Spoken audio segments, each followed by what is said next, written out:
ہم کریں گے ہر مظلوم کی حمایت۔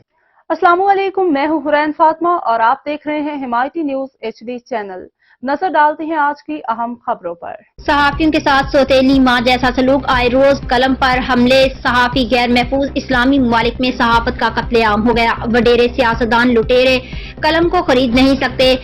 صحافی پر اب قاتلانہ حملہ جاری۔ پہلے دادو کی عظیم لغاری، خیرپور کے صحافی اجے لجوانی، سکھر کے صحافی شہید جان محمد مہر، میرپور ماتھیلو کے نصر اللہ گڈانی، خیرپور کے صحافی حیدر مستوئی، شکارپور کے صحافی پر حملہ، میرپور خاص کے صحافی کو پاؤں ٹانگوں میں گولیاں مار کر زخمی کر دیا، پولیس اور ادارے خاموش تماشائی، صحافیوں کو آئے دن حملے کا شکار بنایا جا رہا ہے، قلم کو گولی کا سامنا کرنا پڑ رہا ہے، لیکن یہ بات یاد رکھو، جیت ہمیشہ سچ کی ہوتی ہے اور قلم ہمیشہ سچ لکھنے والوں کے ہاتھوں میں ہوتا ہے، اور سچ لکھنے والے ہاتھ کبھی کانپتے نہیں۔ شہادت منظور ہے، آپ کتنے صحافی مارو گے، حق اور سچ لکھتے رہیں گے۔ وقار بھٹی کی رپورٹ۔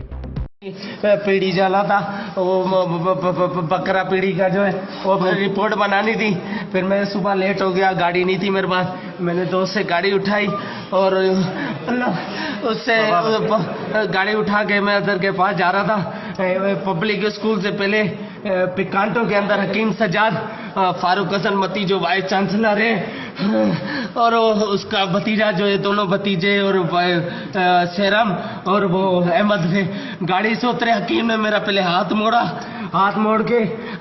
چماٹا مارا اور فاروق نے جو ہے نا پہلا فائر فاروق نے کیا اور جو سیرم نے گولی ماری میرے پاؤں میں، اور اس کے بعد کہا کہ تم جو ہے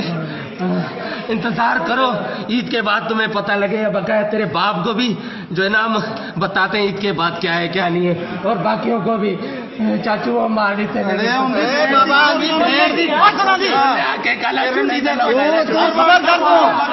ابو کو